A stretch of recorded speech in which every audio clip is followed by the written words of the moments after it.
This is Tokko. It is a youth centre situated right at the heart of Luton. Luton was one of the major sites of Anglo-American cultural exchange during the Second World War. This had a cascading effect on the youths of the time that can still be felt today. We are the youth of Tokko, and we wanted to tell you their story.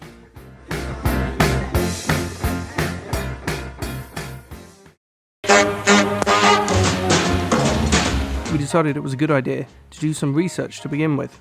So, Google to the rescue.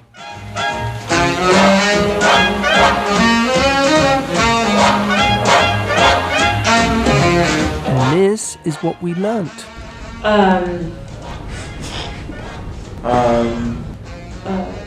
I wouldn't say I'm like an A-star knowledge at it, but anything to do with bugs should be banned.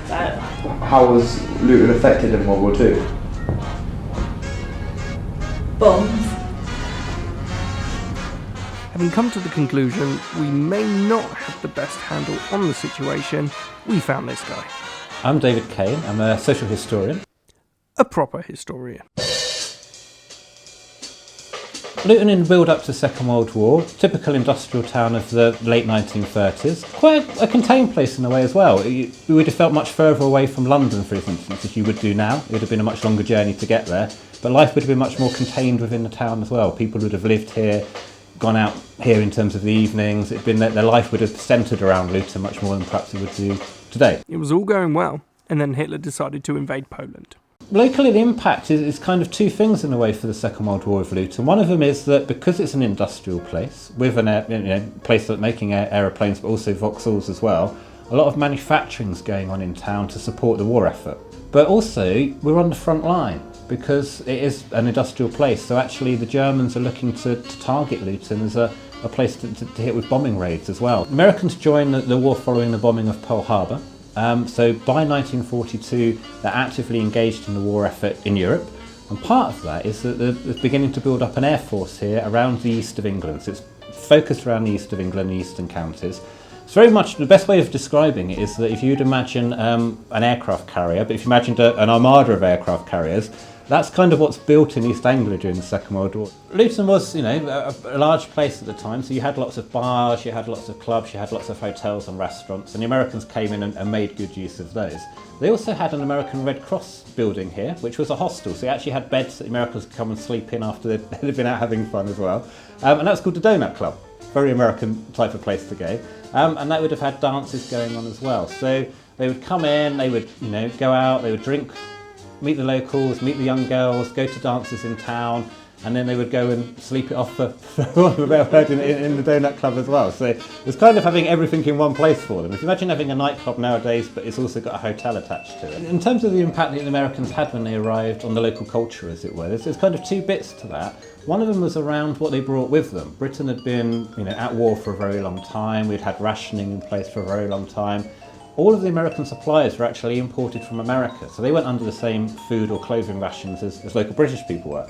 So the Americans brought lots of food with them, for all intents and purposes, and clothing. The Americans bring jazz with them, and swing, and the jitterbug, and it's very exciting and snappy and sexy, and that's what the Americans bring in terms of the music. Typical of most places, so Luton's not unique in this, but there's documented evidence that they actually banned the jitterbug in Luton. So in the Luton archives that Luton use, there's a newspaper from November 1944, and the actual proclamation is that the jitterbug has been banned. You've got the older generation, people who are 40 plus, who are very reserved, who kind of served in the First World War. They've come out of an Edwardian era in a way, and they didn't like the Americans so much. Not universally, but in general they saw them as really scruffy, loutish behaviour, and also they were dragging off these young kids and the young women and taking them off to this different world which the local people knew nothing about.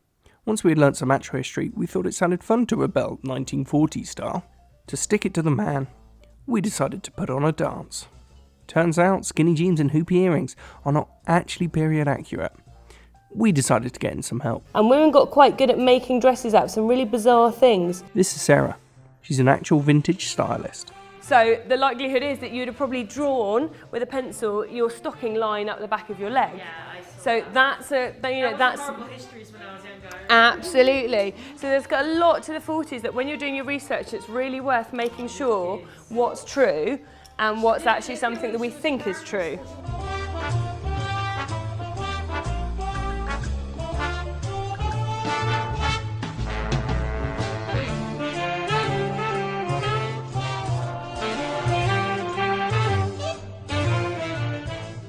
Let's get you to have a little peek. No, I look like not Fiona. Like not Fiona. Then we went shopping.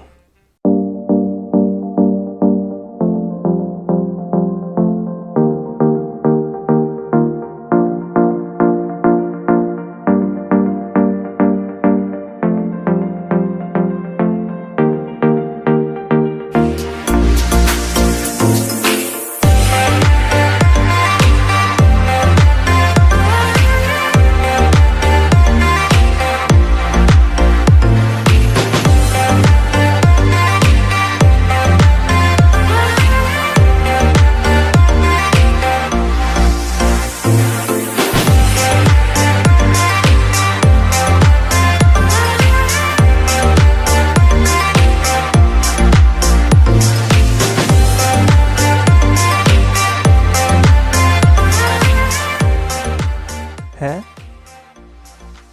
Check. Makeup? Check. Awesome clothes?